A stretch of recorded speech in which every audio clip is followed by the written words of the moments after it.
Inauteritako kolore biziak eta jai giroa atzean itzi dugu. Eta hauekin batera, gurean hain ezaguna ez den eta Arrankudiagan oraindik ospatzen den Egun Zuri ere. Ohitura zahar honen berri izateko, Jon Arranjarekin egon nahi izan dugu. Egun Zuri. Txikitan, eskolan, euskaraz egiten zen gauza bakarra zen Egun Zuri.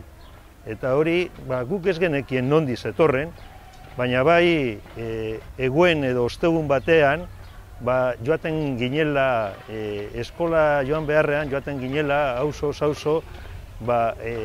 kopla batzuk kantatzen. Diru, edo batez ere jateko gauzak eskatzen ziren, eta, ohitura hori mantentzen zen. Betidanik daukagu entzunda gurasoei ere kantatzen zutela. Hemen beti esan dugu Egun Zuri, orain ja hasi dira esaten ere Egun Zuri, baina Arrankudiagan gure gurasok eta guk Egun Zuri esaten genuen. Kanta, entzunda aukiko duzue, nik ganera kantatzeko nahiko txarra naiz, baina hasiera zen alakoren bat. Egun Zuri, egune kolore derreko egune, mendi gainean laino mardua, dazpian eguzki zuria. Egun Zuri, egune kolore derreko egune, mendi gainean laino mardua, dazpian eguzki zuria.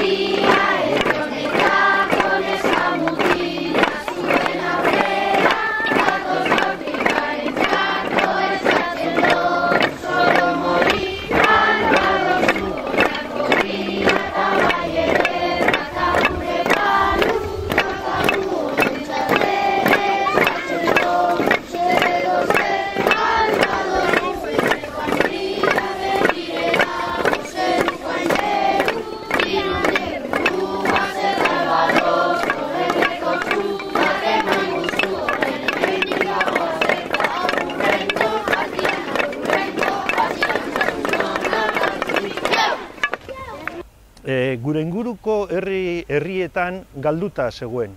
Inguruko herrian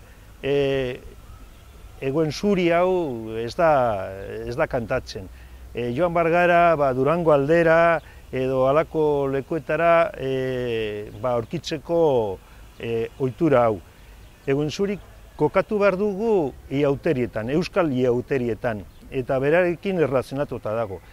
Hemen Arrankudiagan bi astarna gelditzen zaizkigu lehengo iauterietakoak, bata da Kanpora Martxo eta beste hau, Egun Zuri. Hau esan behar da, Egun Zuri euskal iauterietan dela umeen eguna, nolabait hasieran. Da gero ja ostirala edo barikoa, zapatua, astelehen eta asteartean direla nagusiena, helduena. Hemen pertsonairik nagusia da oilarra.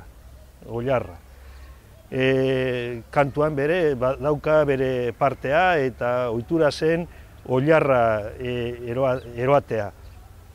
Niraitari daukaten txunda besoetan, gure besoetan dakagu. Eramaten zuten bizirik besoetan. Gero hemen herrian pintore batek, margolari batek egin zuen, pintatu zuen bat, Bidaniak, hain zuzen. Eta gero kuadro hori ipini zen palu batean eta eramaten da. Horregatik esaten da gure palun dakargu edo daukagu edo gaur egun. Hala eta guztiz, azken urteotan ikusi dut ere eramaten zutela oilartxu bat kaiolatxoan eramaten zela. Gero beste lekuetan irakurrita daukat, oilarro horrekin joko bat egiten zutela, nahiko krudela, zen burua mostea eta hori. Hori Arrankudiagan ez dugu horren astarnarik edo santxurik aurkitu. Beti eramaten zen, baina besterik gabe.